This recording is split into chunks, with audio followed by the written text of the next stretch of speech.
Hello, everyone. Good morning to you that are in the west coast of the States, and afternoon to those of you closer to me in GMT.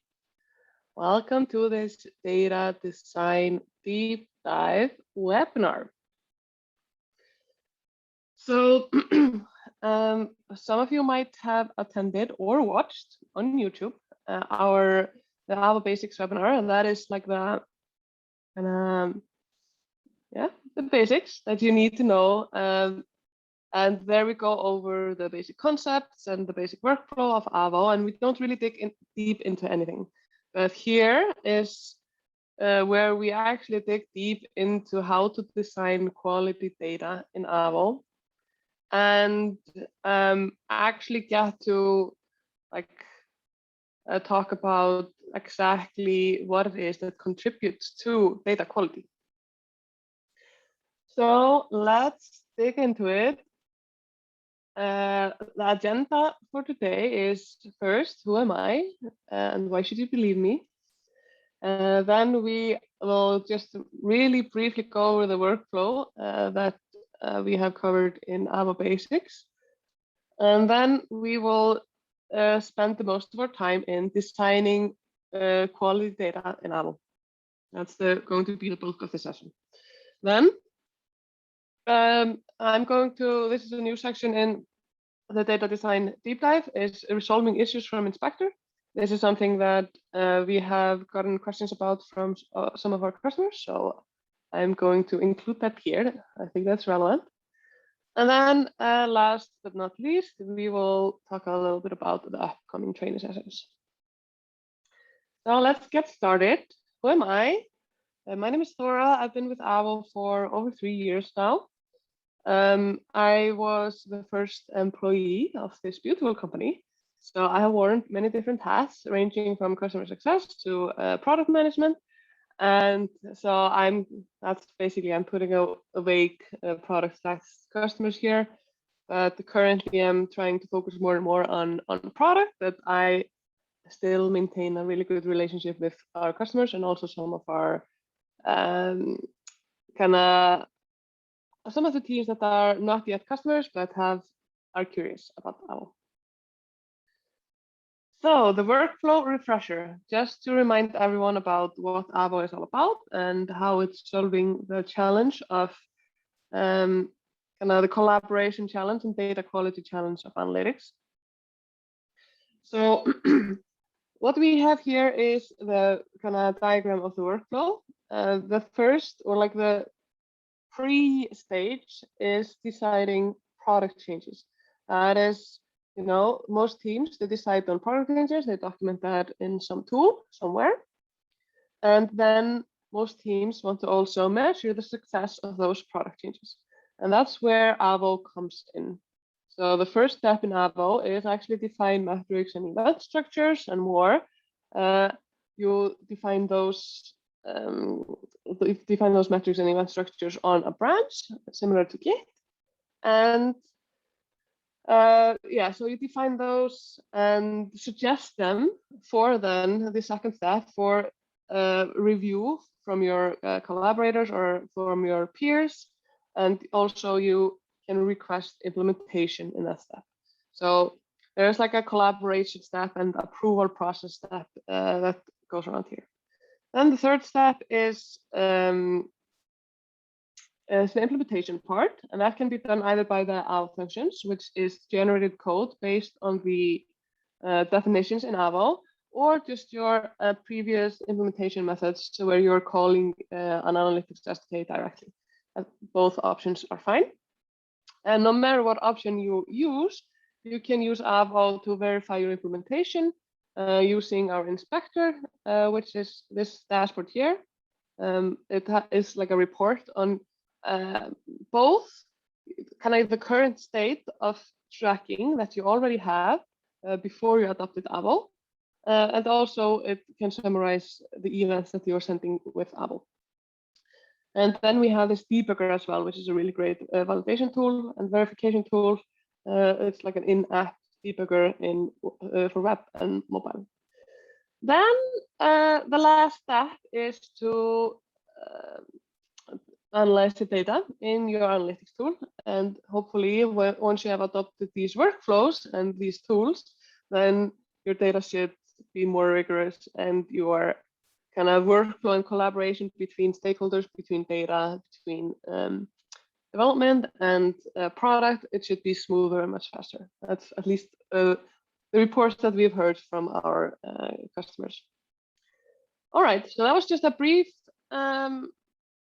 overview of the workflow, and I want to remind you, everyone that is on the other end of this webinar, please feel free to stop me anytime and ask questions. You can use there's like a Q&A section here in Zoom, so feel free to drop in any questions here. I'm monitoring them on a separate monitor, so I will try to fit them in where they are relevant. So do not hesitate to ask questions.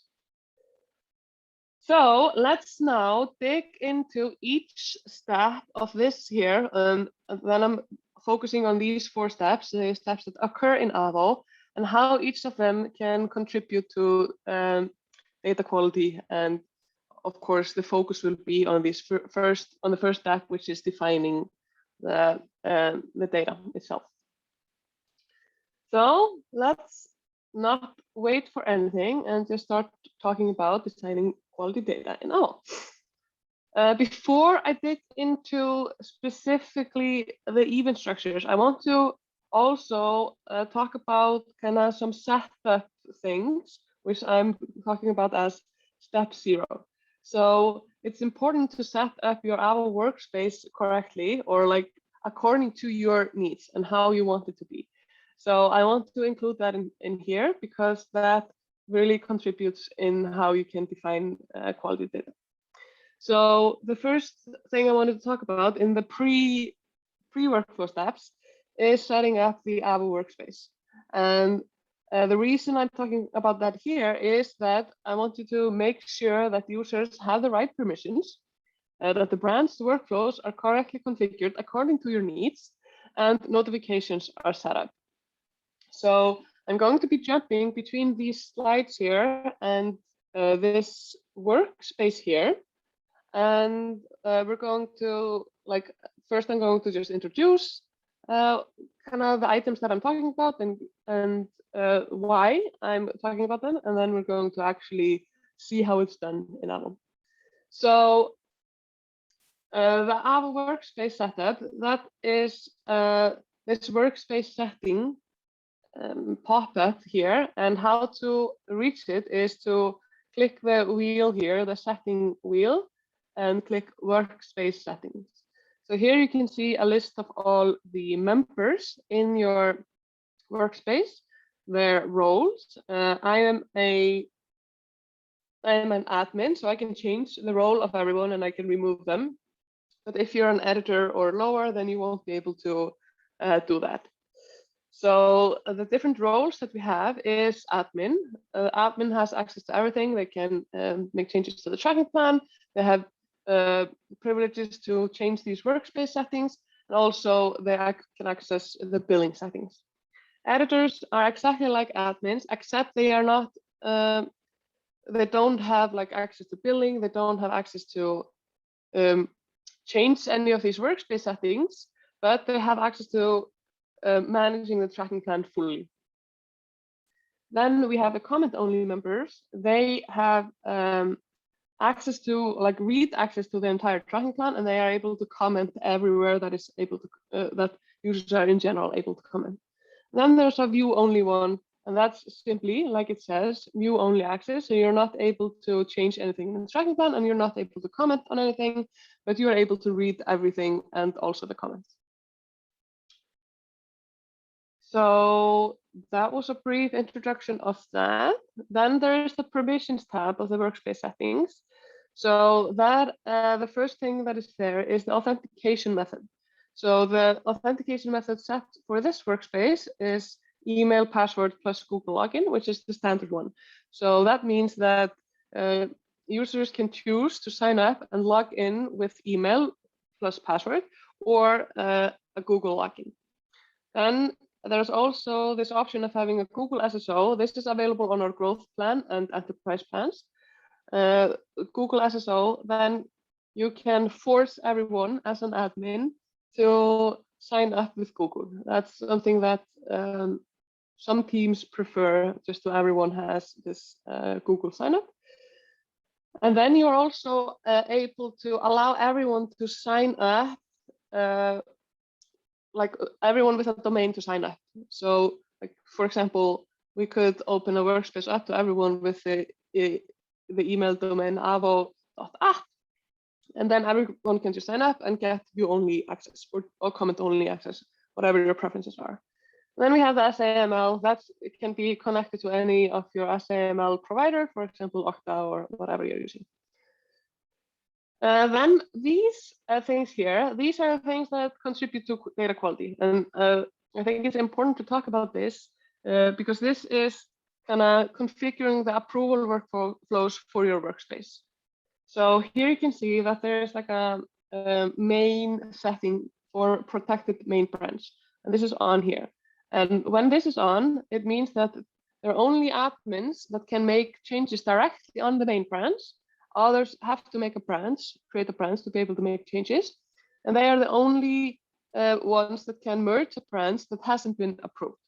So this is something that we really recommend if for teams that are like bigger than 5 or 10 people, and you maybe have some you want to kind of enforce peer reviews, which we think is really valuable. And then there's also the next setting, which is only available when you have this on, which is require admin approval. That means that you need at least one admin to approve the branch. If I have this off, then anyone can approve a branch, or anyone that has editor or admin rights. But if this is on, it has to be admins. And this is also the number of required approvals, depending on whether the required admin approval is on or not. If it has to be 2 admins, in this case, this has to be 2 admins. But if I have this off, then it needs to be just 2 admins or editors. So we highly recommend looking into what your team wants to do with these permissions. Then there are Slack integrations. So we have 2 types of Slack integrations. One has workspace notifications. So these workspace notifications are connected to a Slack channel, and then they get, like in the Slack channel, you get updates on when the state of the branch changes. So let's create a branch here, data design deep dive, data design deep dive. Great.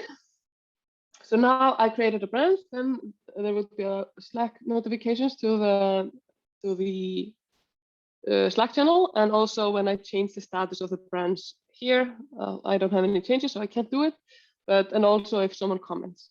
So that's we highly recommend doing that. It's really great for transparency of what is happening in your workspace. Then we have also inspector notifications. So if you have inspector connected, then we highly recommend this. This will alert you on new issues that inspector detects that have not been seen in the last 90 days. All right, so these were the workspace settings. Like I said, please drop in questions if you have any. So yes, I covered all of this. Then I also wanted to talk about configuring connections.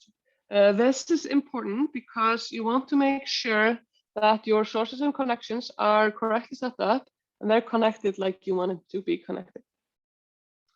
So you can find your connections here under the tracking plan in connections, and it has a list of all your sources and all your destinations. And if you hover over them, you can see how they are connected.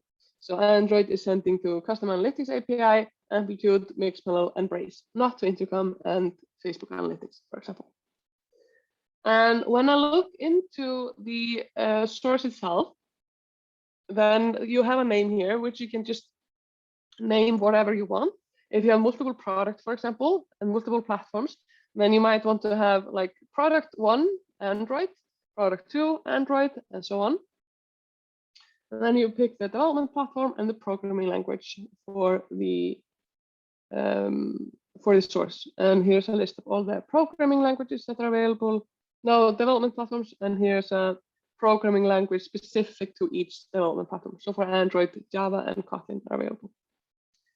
Then here you can connect the destinations to the sources, so you can configure which destinations should receive events from this source. And here, like this is currently not supported, but this can still be supported with what we call a custom destination. So it's just like this managed destination that it's not supported. I'm not going to dig deeper into that. We will talk about that in the implementation deep dive next week.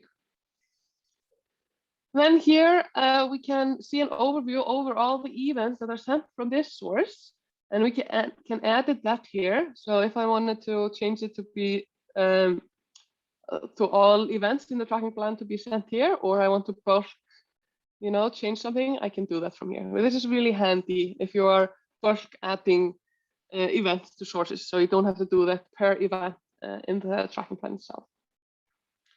And then here you can also kind of bulk select which events should be implemented with Avo or not.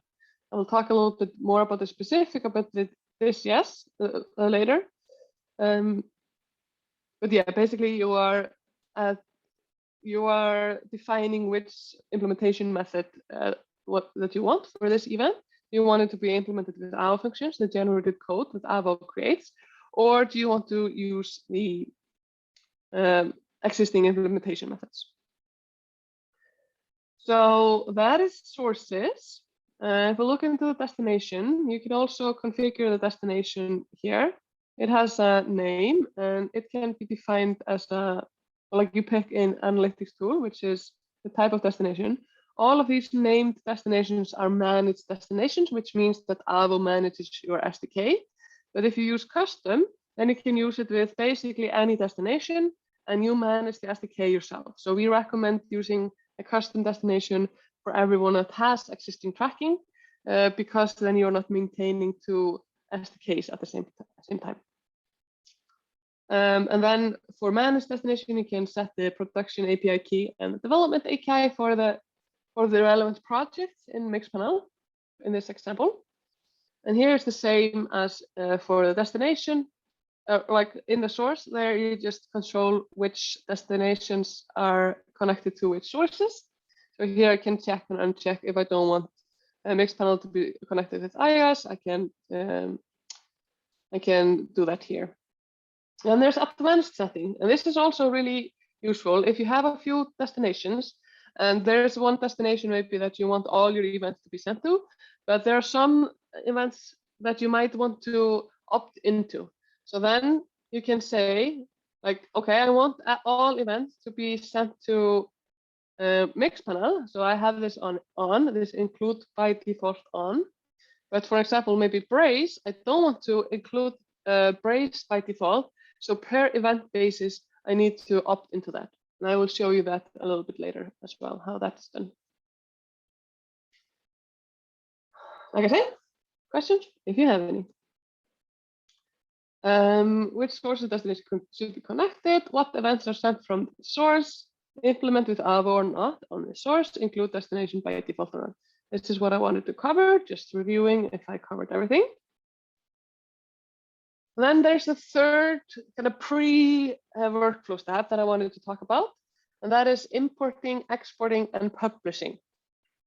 So it's really, so to begin with, when you are starting your workspace in Avo, we highly recommend importing your existing tracking plan if you have one. So you do that by going here in the wheel again, like with the workspace settings, and clicking import. And here you can drop a CSV file of your existing tracking plan. And here is like a summary of the formats that we support. We support the format from Amplitude, which you can export from there, format from Mixpanel, which you can export from there. And also we have a Google Sheet, which is kind of our example sheet that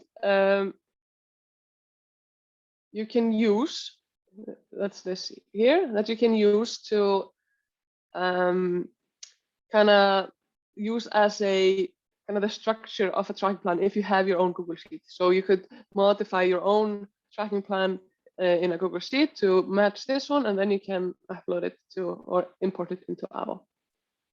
So you would just drop that here, and then you can import all your events, and you can actually, well, let's just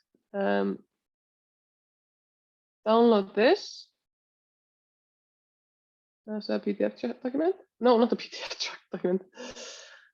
Oh la la. Oh no. Your example sheet. Go to the tracking plan. Download as a CSV. That's what I wanted to do.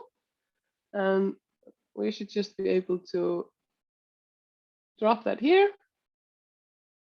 Yeah. So here you can see that there are 9 events, 6 properties, and 4 sources found. So here I can just pick and choose which events that I want. So I don't want the login completed and login started events, and I don't want this property here. And then I can just import this. And if I import this, I can just do that into my branch here. Then, yeah, then you will see your events here in your tracking plan. Cool, that's importing. Exporting. If you want to export your tracking plan from Avo, sometimes you have a use case to do that. You can export your entire tracking plan on a JSON format or a CSV format just by clicking these buttons here. And there's the publishing. This is something that we highly recommend, especially if you're using one of these tools, Updated Govern, Mixed Panel Lexicon, or Segment Protocols. We will soon add support for more tools. So keep tuned, stay tuned for that. Yeah. So, but if you're using any of these tools, then we highly recommend setting up a publishing integration like this, where you just add your mixed panel project ID or Amplitude API key. It depends on the tool. You can filter which sources and destinations and tags or whatever you want to include in the publish, and then you can choose to automatically publish changes on a branch merge, or you can also manually publish the tracking plan.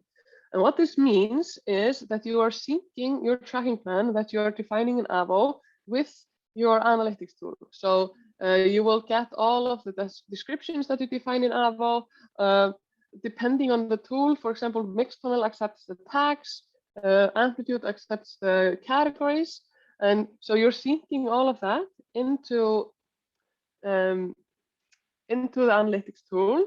And also, if you're using it as an ingestion time validation tool, so you are rejecting all events that have not been whitelisted or accepted in Amplitude or Mixed Panel or protocols, then Avo can take care of whitelisting them for you. So all the events that are defined in Avo, they will be whitelisted, so you don't have to be manually doing that in your analytics tool. So it's basically completely synced between Avo and your ingestion time validation. Then there's also a webhook, which is really handy if you have your own home-built ingestion time validation, or whatever else you want to do with a tracking plan. We have seen people build their own Slack integrations using the webhook. So whatever you can think of, you can use the webhook in, and it can also be automatically published on a branch merge. So I highly recommend setting this up if you have a use case for it. Then finally to step 1. So now we're at the checkout funnel, no, not checkout funnel, on this step here, which I showed you in the little diagram, where you are actually kind of creating a brand and suggesting changes. The first thing that I wanted to talk about is kind of organizing your tracking plan using metrics, tags, and categories. So we highly recommend to use metrics to help decide what event structures are needed and why they are needed. So it's a documentation tool that helps you kind of figure out what events you need to be able to measure the success of your feature or your product change, and also help you remember for future reference. Like, why did we add this event? What were we going to measure with it? So I'm going to walk you through kind of the configurations of metrics. And also, we want to talk about organizing the tracking plan using categories and tags. So categories and tags are a super useful way to keep your tracking plan neat and organized, especially if you have many events. So they're very useful. So I'm going to walk you through that as well.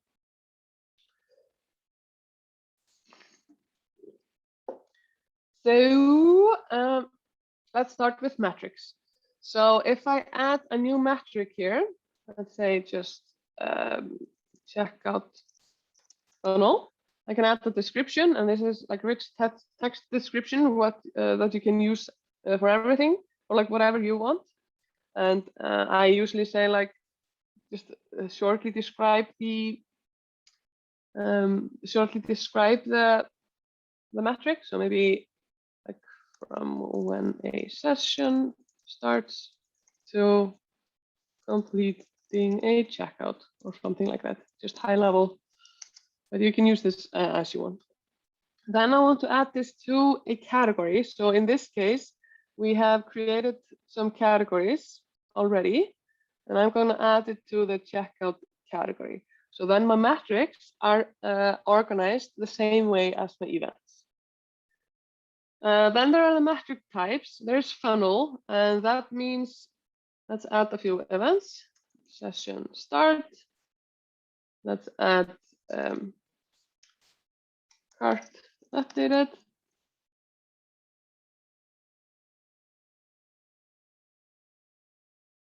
And checkout complete. I'm gonna go into creating events a little bit later, so I'm just doing this super quickly. So here we have then 3 events, and the funnel just means it's like a funnel in Amplitude or a mixed funnel. Like the events happen in this order, and you can filter. So if you only want to look at sessions with platforms iOS, then you can filter on that here. Then segmentation is a little bit different. So here you can imagine that you here you can imagine that you're looking at a bar graph with the number of people that are converting from each step to the next. And here you can imagine that you're looking at 3 lines. So you're looking at a line graph, one for session started, one for cart updated, and one for checkout complete. And in segmentation, you can also group by. So if I did not want to, let's keep those open for now. But if I want to group session start by referral, for example, oh, it's not on it, I see. If I drop here, this, group by, and group it by platform, then you can imagine seeing this line being split into iOS, Android, and web, for example. So this is how you can create a source of truth for how your metrics are supposed to be set up. Then we have retention, and that's like a born event and a return event, which is exactly what you would define in Mixpanel or Amplitude, for example. So here we're looking at you are born with starting a session, and you are returned by doing a cart updated, and then you return, 1 month later, 2 months later, 3 months later, doing that action here. Then the last one is proportion. Then you can set up, like, if you want to document a proportion metric. So I would actually do it the other way around. So I would remove this event. Oh, remove. So I want to do checkout complete of session started. So here we are going to be, so here we're going to get the proportion of how many are completing a checkout out of those that started the session. So this is super useful for, like I say, defining what to track. And also, when I look into this event, then you can see that the related metrics are here. So for future reference, for me, looking into this event in 3 months, I can then remember like, oh yeah, okay, this is an important event because it's part of the checkout funnel. And not just like, why did we even add this event? We have 2,000 events. Why is this one important? Well, that's super useful. That was metrics. Remember, add your questions if you have any. Then I wanted to talk about categories, and I wanted to talk about tags as well. So here you can see we have uncategorized events, 2 uncategorized events, and then we have other events categorized. We highly recommend using categories, even though you have a small tracking plan, it will probably grow, and it's really useful to, like when you're navigating, to be able to kind of use this as a reference. And in each category, or actually let's just create a new one. Add category, test category. Create it. When you create a category, you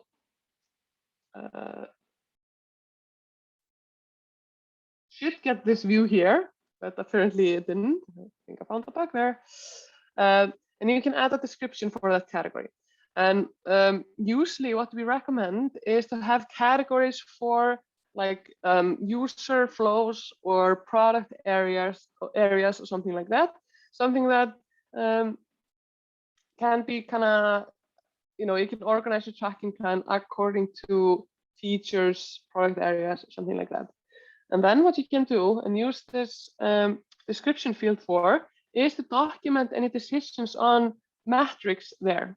And we have this these docs about that, which are in here, if I remember correctly, documenting purpose meetings. So this is what I highly recommend. So I'm not going to dig deep into the purpose meeting, but I really recommend reading about it. There's a great blog post by our co-founder and CEO about the purpose meeting here, tracking the right product metrics. And that's basically a tool, which is a meeting that collects all stakeholders together that are our stakeholders in this product update, and kind of aligns everyone on the purpose of what we are doing here, and including metrics and the data. So here here's like an example of how you can document that in Avo, and that is using the relevant category. So here we are documenting that here. Recommend.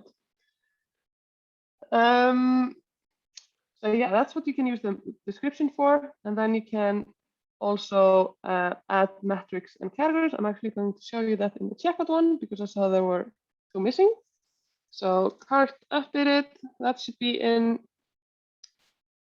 the checkout one, and checkout complete as well. Then we also have tags. Let me see. Yeah, they're visible. Where are the tags? They're here. But then we have the tags right here, and these are like another level of organizing. And you can use this. This is like a free-form tag that you can just create for multiple purposes. And for example, here's like is this tracking plan assigning ownership? So the messaging team owns these events, the core experience team owns these events. So then you can filter. So let's say I'm a web developer in the core experience team, and these are all the events that I care about in the tracking plan. And I can even just bookmark this this path here, and this is just my view on the tracking plan. Yeah, you can also filter by categories, you can filter by sources, destinations, whatever, and create your own customized view on top of the tracking plan. You can also look at let's do it here. There are like 2 views on the tracking plan. One is like a category view, and one is just a list view, and that's just simply alphabetical ordered list of events. Okay. That was step 1A. Step 1B, defining event structures. So kind of the core part for the data quality is defining the event structures, and that is setting the rules for what our functions an inspector will validate against. And here is a list of the things that are included in the validation. That's the event name, and if you have a name mapping, then that is included as well there. There's the property name, whether the property is required or optional, the property value type, so whether it's a string, integer, or whatever, and the property value constraints. And here's a list of the constraints that you can utilize. And we highly recommend utilizing this well. Avo actually helps with your event and property naming, so it helps keeping it consistent and helps preventing duplicates, which is really useful. But what you need to be diligent about yourself, and that's where the kind of the review workflows come in handy and the approval workflows come in handy, is to be diligent about defining in the right way whether the property should be required or optional. If you just mark every property as optional, then I won't validate whether it's there or not. So if it's optional, then it's just like, okay, it can be there or it cannot be there. So it doesn't validate that. But if you have it as required or define it as required everywhere where it should be required, then your validation is going to be much better. Also, with the property value type, it's important to pick the right one for the developer to implement accordingly. And also, the property value constraints are optional. You can pick or choose whether you use them or not, but we highly recommend using them whenever you can. Let's go through it a little bit in the tracking plan. Let's look at this checkout complete event as an example. So now I'm just going to cover those things that are validated. So validated with the inspector or with the Avo functions, if you're using those, and also what is kind of explicitly communicated to a developer in developer implementation instructions. So that is the event name here. So this is, of course, important to keep consistent. Avo will help you with the casing, for example, and prevent duplicates. But at this moment, you still need to be diligent about the order of object and action, about the tense and stuff like that. So this is something that is important to make sure is correct.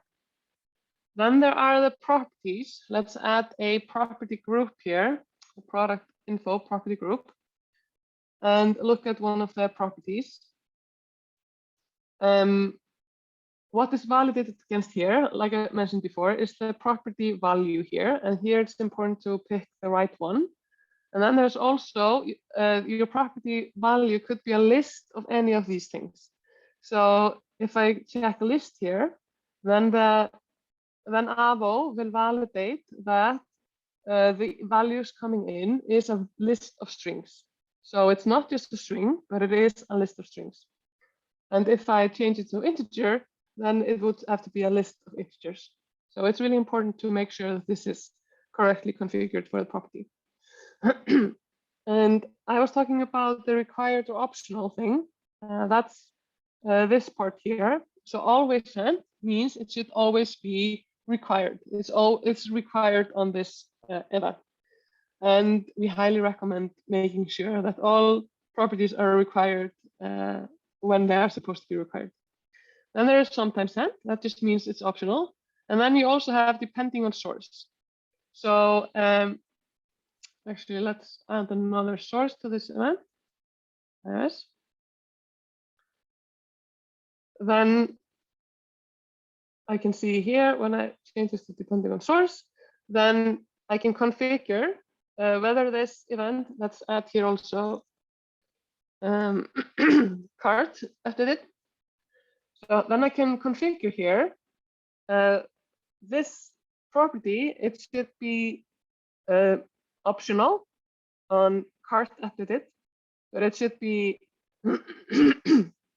required on checkout complete on both iOS and web. So you can really dig in there and configure per event and per source. So if this is like this, then we have, it's unavailable here because we don't have the iOS source on cart updated, but it's sometimes sent on web. It's sometimes sent on iOS on checkout complete, and always sent on checkout complete on checkout complete. Then from this view, I can also add more events. So instead of having to going into every event in the tracking plan view, then you can just add more events here and configure their presence here. Then there are the constraints. Here we already have added constraints for this property, and we highly recommend using constraints when it's possible. So constraints for numbers are min and max. So it's a minimum of this number or maximum of this number, or a combination of both, which can be really useful when you like don't want to see negative numbers, or this can't be over 100 or something like that. And that's super useful. Then for strings, then like you can see here, you define enums. So you define a list of allowed property values for this string property. So Avo will validate. Actually, only the Avo debugger will validate this. The inspector will not validate exactly which property values are coming in, just the type and the presence of them. But Avo will validate whether the property value matches one of these three. If it does not, then it will show you an error.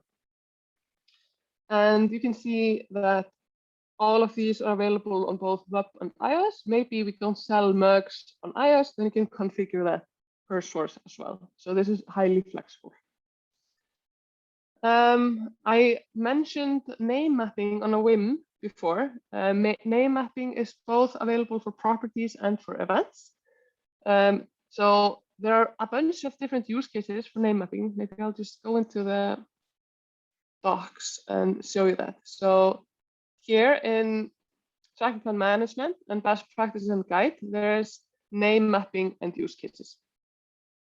So name mapping can be added to an event, and you can find that in the 3 dots here. And then you can specify this event should be sent as purchase when sending it to the marketing tool. So like it's named purchase completed in Avo, but it's going to be sent as purchase lowercase to a specific marketing tool. So like, for example, some marketing tools, they like specifically only accept a specific event type of some specific event, for example, purchasing. Then also for properties, they can be event specific and destination specific. So you can add a specific name mapping for a single event that applies to a specific destination. It can be event specific for all destinations. So it can be applied to this event for all destinations. And then it can be global for all events, destination specific. So that is what can be defined here. So this is global for all events if I define it here. So let's do like product type. Let's say it's supposed to be uppercase when I'm sending to brace, for example. Then we are mapping the name of this property to this name only when we're sending to brace, but on all events. And then it can be global for all events and to all destinations. So that's when I have it like this. So any destination that is added to these events, they will get the product type sent like this. And you can look better into the use cases in this doc as well. You have specific, we have like documented specific use cases for events and also for properties. So if you have any use cases that you're not sure that Avo covers, if you want to have same name properties, like have user and event properties with the same name, which Avo does support natively, then name mapping could be your solution. But note, it's still like in beta and available upon request. So let us know if you want access to that. We have 10 minutes left, so I need to get cracking. But I talked about all of this and this. I also have a note here: the more rigorously the tracking plan is defined in AVO, the better the resulting validation. This is really important. So it's really important to actually spend some time and give some effort into the data design part in AVO, because that will result in better data quality. Then we have more configurations for the event. That is, one of them is configuring, communicating when, from where, and to where an event should be sent. So that means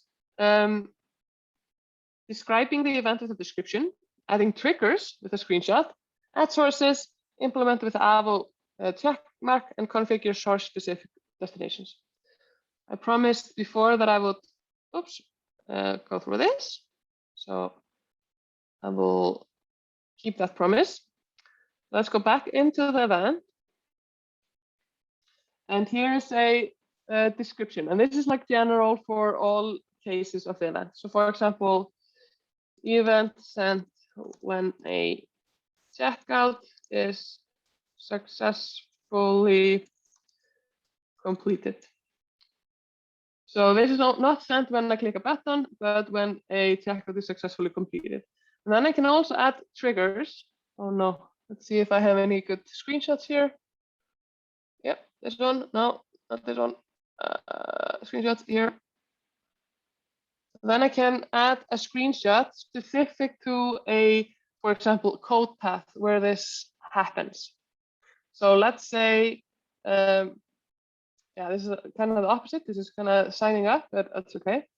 So let's say this trigger is only kind of valid for web, and then we can describe it like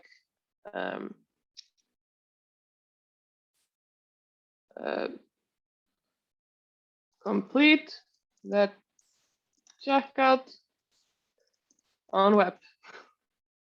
Great, triggered.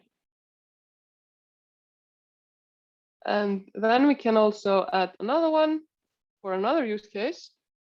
Let's see if I have a mobile one. No, I don't have a mobile one. Let's pretend this is a mobile one.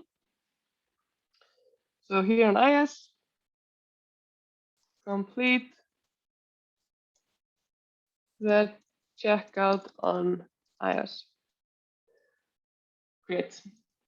And then I have two triggers with different sources and different descriptions. And they are visible here. These descriptions of these triggers and the links to these triggers will be available in the implementation instructions. They will be available in the code that is generated. So this is really communicating and helping you communicate when exactly the event should be sent, both in a visual way and a descriptive way. Then where the event should be sent from, that's the sources here, like we showed before. So this event is supposed to be sent from web and iOS. And here we see that both web and iOS have chat implemented with AVO. But let's say that iOS is not ready to adopt the AVO functions, so they're not going to use AVO to implement the event. Then you just simply uncheck this, and then the implementation instructions for iOS will be modified accordingly. So here we expect to be implementing with AVO functions, and here we expect to be implementing with a different method than AVO functions. And then we can configure, like I mentioned before, the destination on a source level per event. So here I can define, like I can opt into one of those destinations that I didn't include by default before. So I could opt into, for example, Braze for web, if I want to send this event to Braze from web as well.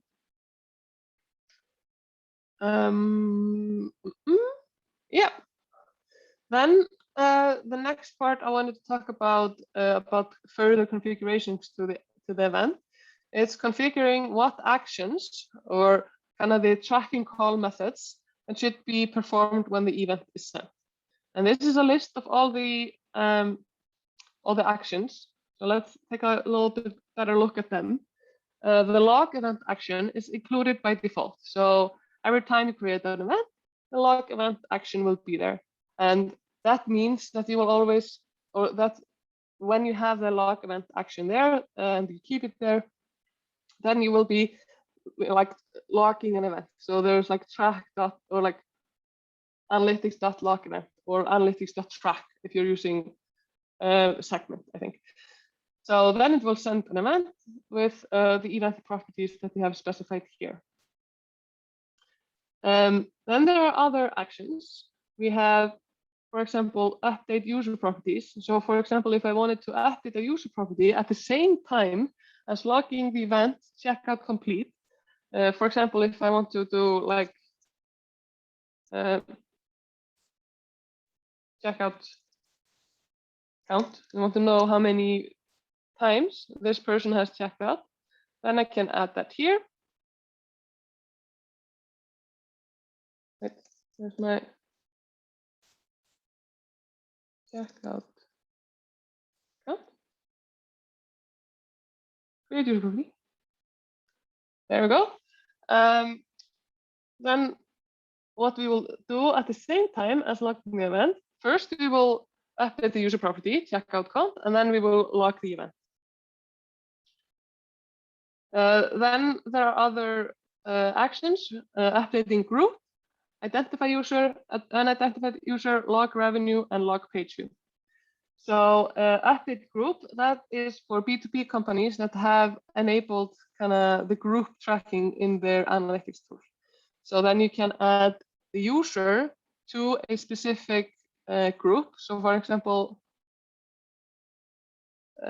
if you scroll down here on the bottom, here you can read more about group analytics, into the group analytics.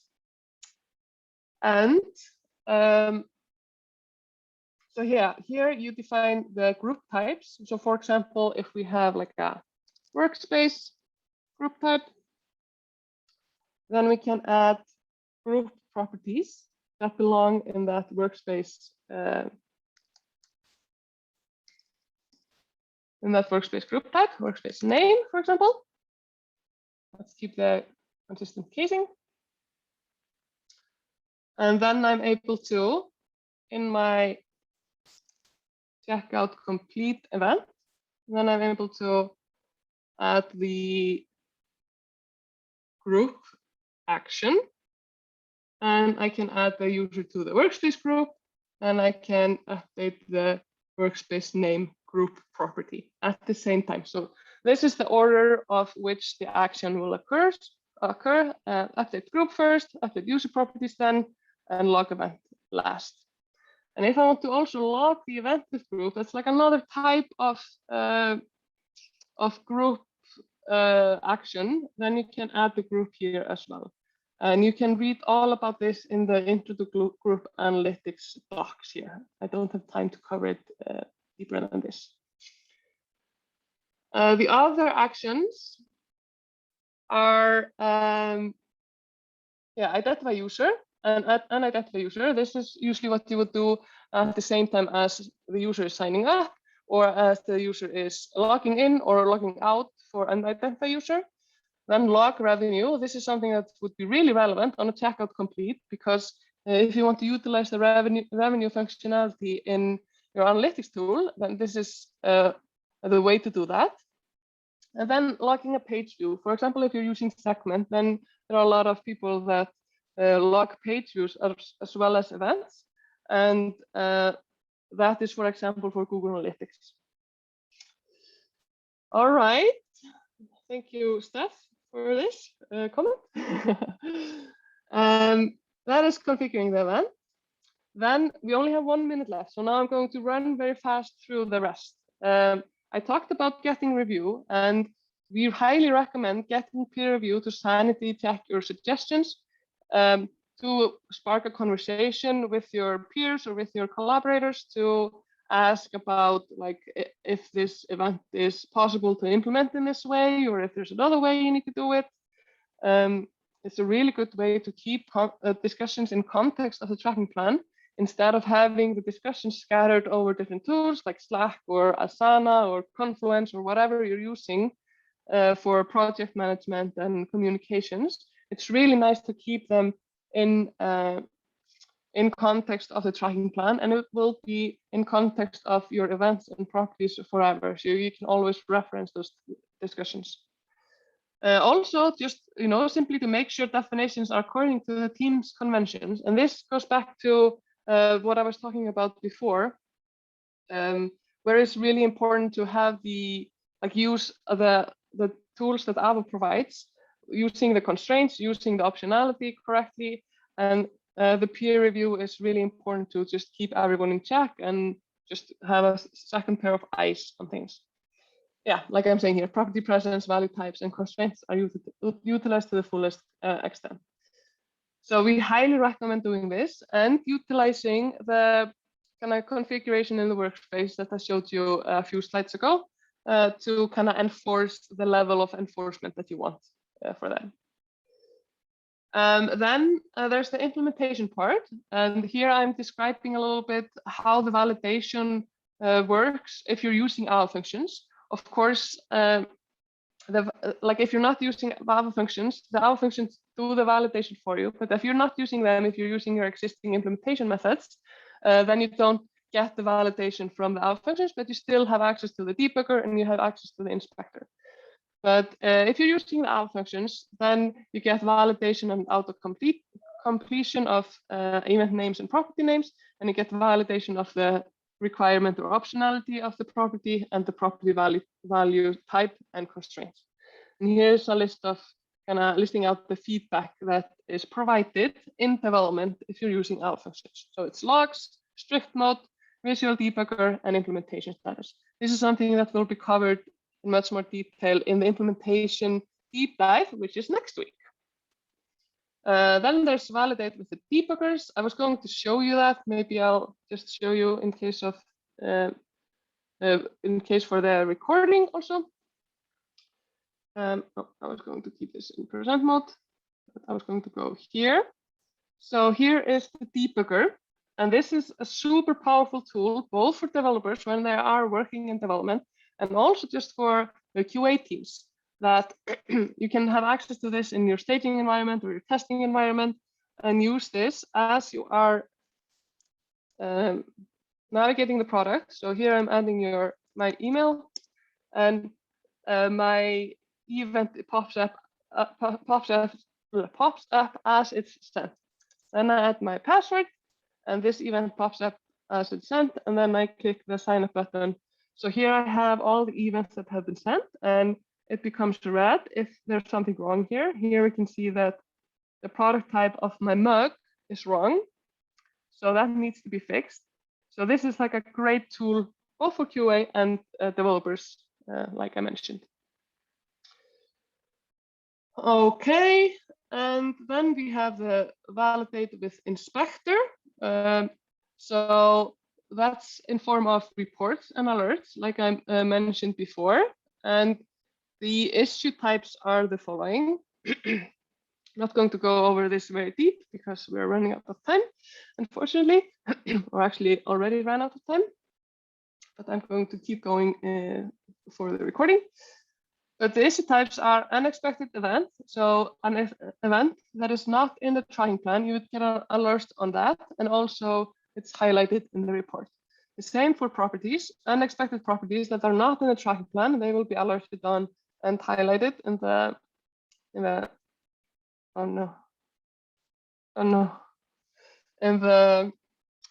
in the report as well. Then if there's a property that is sometimes missing, either it can be in the tracking plan and it's required there, then it's going to be highlighted. But if it's not in the tracking plan, it will also be highlighted if it's sometimes missing.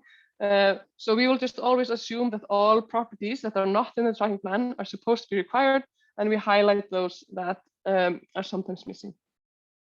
With the property type mismatch, there are also two types there, or like two cases there. One is if there's more than one property type seen. So for example, if inspector sees a string and an integer, then it will highlight that. And also if the property type is different from the tracking plan. In that case, we know which type it's supposed to be, and we can highlight if it's something else than that. Yeah, and also as before, like the more rigorously the tracking plan is defined in AVO, the better the validation that you get from the inspector will be. So we highly recommend being diligent about defining the events and properties and using peer reviews to review each other's work. And there's the publishing. That is then, you know, when you have merged a branch in AVO, then it can be published, like I mentioned before. And I covered this quite well. The last thing that I wanted to talk about is resolving issues from inspector. So there are two ways to resolve issues in inspector. So let's say that the tracking plan is correct, and then there's an issue in AVO in the inspector. Then you probably want to fix the implementation, and I'm going to go through the steps of how you can do that. And also, there's a case of the tracking plan not being what you want, but the data that is coming in is what you want. So then you can also adjust the tracking plan. For example, if there's a property missing that should be like in property missing from the tracking plan that should be in there, and you can see that the data is coming in, then you can adjust the tracking plan according to the data coming in. And how to do this? To fix the implementation, this is kind of the steps that we recommend to take to do that. So first is to identify the issue in inspector and copy the link to it. So let's do this. Go into the inspector. Here's an issue that we want to fix. And here we can see that the property conflicts with the tracking plan. Should be an integer, but it's sent as a string. Then I can simply copy this URL here, copy that, and create a branch in AVO. I comment on this property here, this channel privacy type. So let's find the channel privacy type. I comment on that. Hey, this should be a int, not a string like it's implemented on web. See inspector. And I can mention Sölvi here because I want him to fix it. Then this will show up in our if view here. Let's do it like this. Channel. We have so many changes here. It should be somewhere around here. Oh, where is it? Merge conflict. Where is it? Okay. Well, let's not link her there, but that's how you can do it. You can comment on the appropriate thing that you want fixed, and then it should pop up here. I need to figure out what happened here. Then you add the relevant developer as a collaborator. So I tagged Sölvi here, so he has been added already for me because I tagged him. And I can create a Jira ticket linking to our branch if we're using Jira. And then the developer implements the event correctly and validates that the data is coming in correctly, and then you can merge the branch. For the other way around, to fix the tracking plan, then you do it a little bit different. So then you identify the issue in the inspector and copy the link again, same thing, create a branch in AVO, but instead of simply commenting on the event, then you can find go into the event view here. So on the event and that the property is on, channel privacy type, and you can actually edit the event. So let's say in this case, the channel privacy type the type was just wrong. It should be string, like it was coming in. Then I could, oh, I'm on main. I see. Okay. Then I can create a branch with those changes. And also, it's good to comment on the event with the link to the issue, just so that the developer can then validate that the issue has been fixed on this branch. And yeah, see that in the event inspector, hopefully without, not the developer, so you can see it yourself in the inspector. Get a review from the peer, and they can also look at the inspector and see if it has changed on the branch according to the main, and then the issue should be resolved on the branch compared to main, and then you can merge the branch. So that was it. 10 minutes over time, unfortunately. I've lost a few attendees, but that's okay. I'm going to put up this recording, and it will be accessible on YouTube. Also, upcoming training sessions, like I mentioned before, there is a implementation deep dive with my buddy Alex, which is our developer advocate, and he is one of our code gen ninjas. So he's going to walk us through the implementation, how to set up the functions, how to initialize them, how to set up the inspector, and so on. So highly recommended for developers out there, or for data designers that are just curious about the implementation details. Otherwise, thank you for today, and hopefully see you next time.